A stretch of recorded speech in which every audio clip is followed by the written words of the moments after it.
from your local election headquarters. This is the race for Kentucky governor. And hello, everyone, and we are here at your local election headquarters for this first town hall in our series, A Race for Kentucky Governor. Hello, everyone. I'm Brad Byrd. Republican incumbent Governor Matt Bevin and Democratic Attorney General Andy Beshear are locked in what could be a tight battle as November approaches. But there is a third candidate who joins us for this town hall. He is Mr. John Hicks. He is a libertarian candidate for governor. He's a U.S. Army veteran. He is a graduate of Stetson University. He also attended Georgia State University. And in his professional career, he's been a public school teacher, a community newspaper publisher, and now an IT consultant. Mr. Hicks, welcome. Thank you so much for taking the time to be here today. Perception can sometimes be cruel, but you could be considered the man who's on the outside of this race. With that said, why are you undertaking what is perceived to be a very uphill battle? Well, because people are sick and tired of the two-party system. And this year is a perfect example of that. We've seen it sort of rising the past few years. But people are tired of the negativity. The two parties don't really stand for that much. They just stand for hating the other party. So libertarians this year are positioned beautifully, kind of in the middle, where we're drawing for both Democrats and Republicans, and a lot of independents. You know, there's more independents than there are Democrats or Republicans, precisely because people are sick and tired of the two-party system. Now, libertarian sometimes is viewed as a party that can possibly sift votes away from the Republican side, but you're telling us now that that has changed. Oh, absolutely. Libertarians stand for things that the Democrats used to stand for and the Republicans used to stand for. Democrats used to stand for civil liberties, for example. We stand for all of the Bill of Rights, all of those 10 amendments, including free speech and so forth. We believe in the end of our political philosophy is to be able to have a flourishing life. That means for everyone. It's across the board. Well, we're going to ask you in a few minutes what voters are telling you, but we've also been canvassing voters right here in the tri-state area. And Eyewitness News' Jake Boswell talked to some of the folks out there. Okay. Here's what he had to say. Jake Boswell here in downtown Madisonville, and I'm standing with Jamie Ford, who has a question for the candidates. Hi, I'd like to know, what are you going to do to protect gun rights for citizens? All right, the question there is, what are you going to do to protect gun rights for Kentucky residents? Everything I can. We stand for all 10 of the amendments. The Second Amendment is very important, I think, to most Kentuckians. I've heard a lot about that from traveling the state this year. And does that include any type of background check enhancements that are currently not on the books? I believe we have all the laws we need right now. We've got a moral panic going on regarding firearms. The problem is not the guns. It's why has this phenomenon started of people essentially committing suicide in public and taking other people along with them. We've got social problems that we've got to address. So how do we solve those? Oh, if it's a good mental question. Health, good question. It is a good question, but people are asking. It's not by an passing answer. a law. You know, it's not by, you don't solve that problem by passing a law. You solve it at the grassroots level, at the civic level, by with a good education, of course, good families, good social institutions, community institutions, good strong communities where everyone feels an important part of their community. Well, I'll play a devil's advocate here because some people are asking, okay, if you're well educated, if you are in a good family, if you're a good U.S. citizen, if you apply to possibly purchase a firearm, how would going through a background check for you possibly, potentially, take your rights to own that gun away?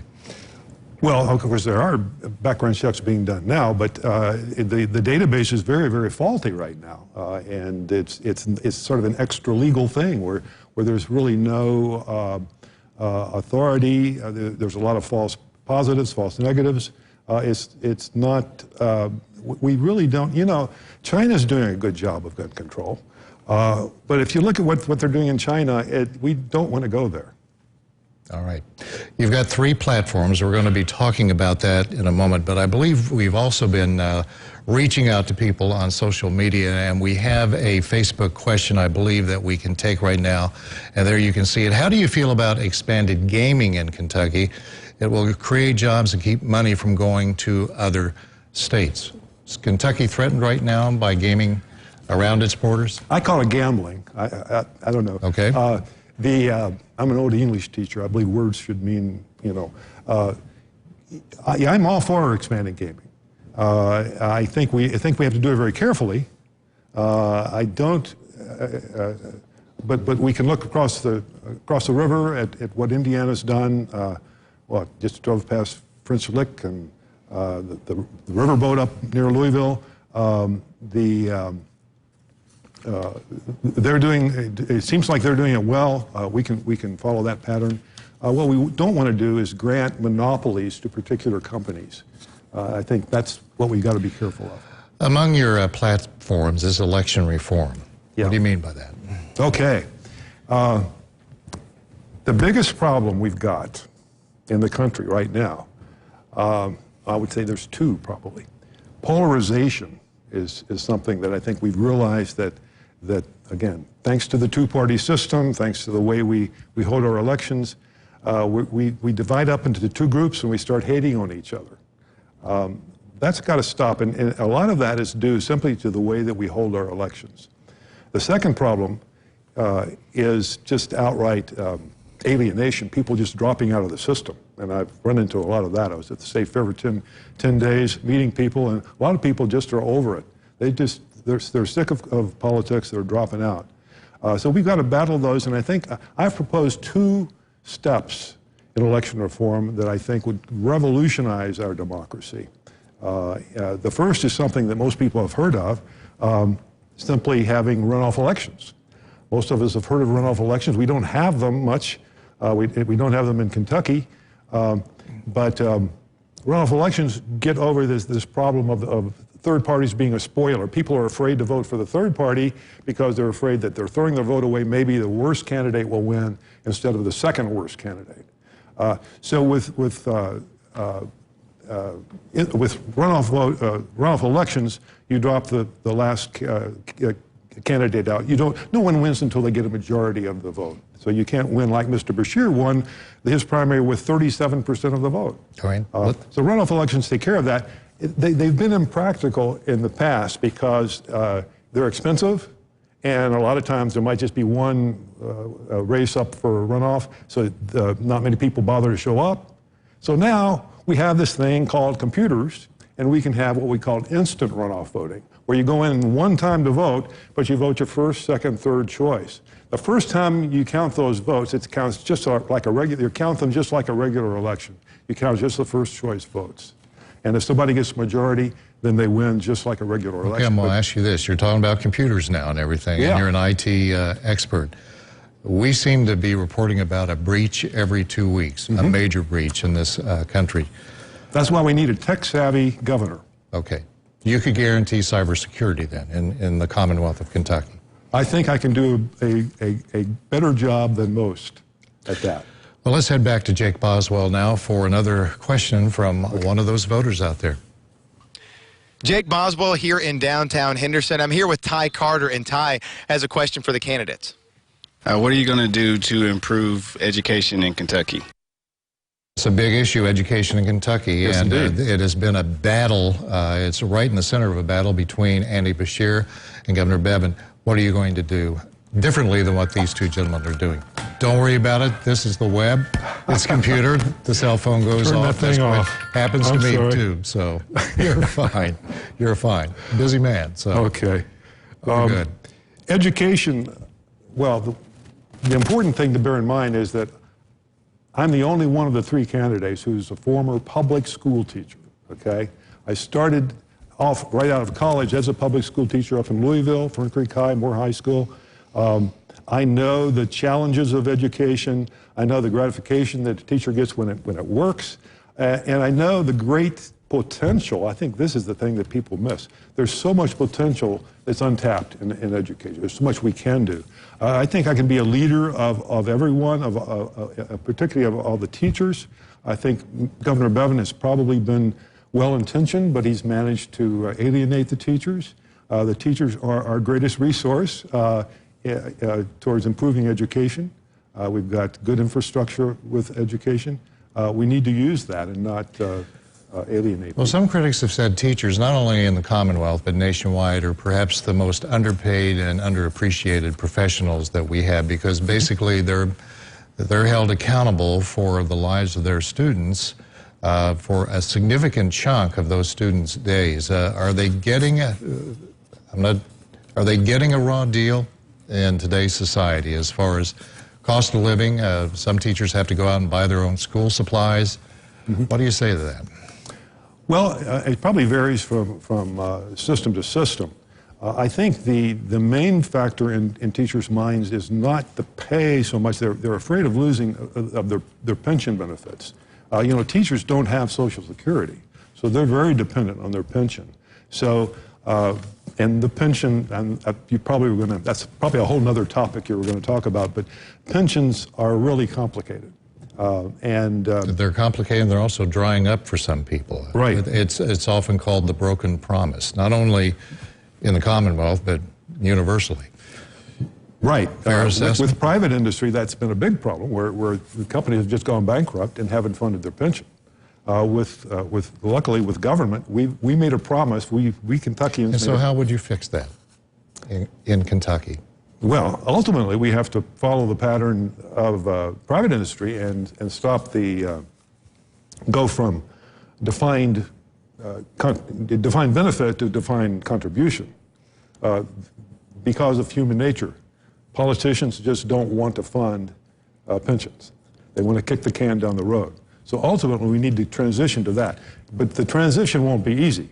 So we've got to honor all of the promises we've made. In other words, everyone who has a vested interest in the pension system, we have to honor that completely, 100%. All Kentuckians are liable for that. Yeah, but there are some individuals, Governor Bevin says that the money just is not going to be there to do that. Say like if you are a man or a woman approaching their 60s, considering to finally retire and what have you, what do you tell that individual? Oh, we're obligated. We're legally obligated and morally obligated to pay the full pension as we promised. Okay, let's go back to Jake Boswell now for a question from one of our voters. Jake Boswell here in downtown Owensboro, and I'm standing with Kevin. And Kevin's got a question for our candidates today. I'm really concerned about jobs. Like, I see a lot of homeless people around. I mean, it's really noticeable. Like, the park we had recently got raided about that. I'm more worried about, like, jobs, and hopefully we can get a lot of extra jobs going on, because there's not. Okay, what about jobs? And that's going to lead me right into coal in Kentucky, especially here in western Kentucky, as you well know. So many coal jobs have been lost, but the argument is that we are transitioning into a more renewable energy source to meet our human needs. What do we tell the coal miners, and what would you do? You go. You right can think to the about quick that. there. Yeah. I don't have a magic wand. I think in general we need to study the Kentucky's economy, see what areas are growing, what areas are not growing, and help prepare people to make the transition from one job to another. Strong educational system, vocational training, of course, is important. I think job placement, having a strong job placement system, making sure that whatever is in place is working. But you do support then, many of these coal mines have shut down, so the employees of those mines, President Trump had indicated that many of these jobs were going to be saved. Perhaps some have, but what do you say about that? Well, again, I don't think that it's government's job to intervene in the market and say we're going to revive an industry that's basically declining. We have to take help these people find new jobs and be trained. There's no not only basically coal is falling off thanks to natural gas. But in the long run, we're going to be transitioning to other forms of energy. We already are. I mean, I passed the solar field. Along the way, there's an atomic energy plant not too far from here. We need to be getting away from the carbon-based fuels and transitioning to these new forms. And it's coming already. So we can't fight that. We need to. But I believe Kentuckians are resilient people. I think they can make the transition. It's part of our job to communicate and to support them as they do that. We got a couple of Facebook questions we want to take now via social media. Governor Bevin has come out for a 1% addition to the 6% state sales tax for local Kentucky cities. Do you support or oppose increasing the state's tax using the local option sales tax? And that is coming from Clint Hardy. What do you think? I think it's a mistake to increase taxes. I think, and particularly, I believe one of the skills that I bring to the office is management, and I believe efficient management should negate any need to raise taxes. One side of me says that cities ought to be free to tax whatever they want to, but that would be a dangerous experiment, I think. I think it'd be better not to do that. Let's take another Facebook question now. I believe we have this. How do you feel about legalizing recreational marijuana? And that's from Tammy Pyle. And I've seen your response in the media. Go ahead. Yeah, I'm the only one of the candidates that's actually taken this topic on. You know, they're all kind of beating around the bush. You know, we've got the cannabis genus, I guess it is, includes marijuana, cannabis sativa, I believe, and industrial hemp and so forth. We've got industrial hemp, we've got medicinal marijuana, and we've got recreational marijuana, and they're all, of course, recreational marijuana is illegal. We're toying around with maybe the two other candidates are hemming and hawing about maybe medicinal, and of course we've gradually legalized growing industrial hemp, but it's full of layer upon layer of regulation. I'm saying let's just legalize the whole genus of cannabis, industrial, medicinal, and recreational. Mention the two candidates, Andy Beshear and Matt Bevin. What's the difference? What do you offer to the voters of the Commonwealth of Kentucky? How are you different than those two gentlemen? Well, we just saw where one major difference, and I think this is worth talking about. There was just a story, I think the Herald Leader was talking about the Kentucky Hospital Association recommending that their members donate not only to Governor Bevin, but also to Governor Beshear. So far, Governor Bevin has, what is it, $2.4 million that he's raised from vested interests like that. And Governor Beshear, Attorney General Beshear has something like $2.8 million. We're getting along fine we're under 10,000 so far. So the big money is the problem, but my two opponents are a good example of it. Okay, that you describe as a problem, but that can be, I'm not trying to sound cynical here, but that can be a big problem for your campaign because they are buying the airtime. They are on radio, on the internet, on television. Their names are out there. Their Q ratings are high. So how, in heaven's name, do you overcome that? Well, first of all, thank you for having me here today. Okay, and I guess we could mention our KET, our public television. They have debates with all the candidates, except what's their criterion? $100,000. You have to raise $100,000 to be in the governor's debates.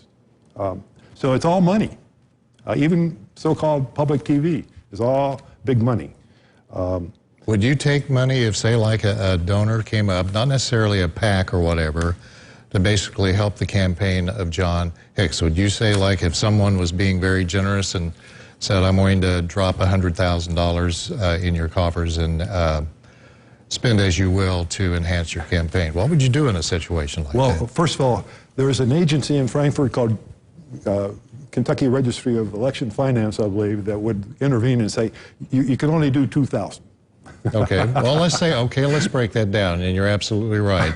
That was a hypothetical I was giving you, but let's say 2,000. What if $52,000 donors came through, just a group who supports you? Would you take that money?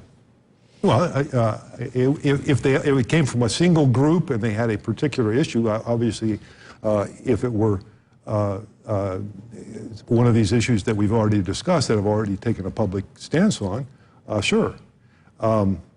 If they want me to change my position, no. This has been an interesting year for me because that actually has occurred, where we've been approached and then said no. So it wasn't 200,000. Well, I'm not sure what it was, but you bring up if somebody came with $200,000, the other alternative would be for them to form a PAC. Yeah. And spend the money on their own. We don't have that either. So, and my two opponents do. Well, we will continue to watch your story in this three-way race that is coming up. And thank you very much, John Hicks, for being here with us today to discuss some of these issues. Okay, well, thanks for having me. Been great being here. All right, thank you very much. This has been an Eyewitness News edition of the Race for Kentucky Governor, our town hall meeting today with Libertarian candidate for Governor John Hicks.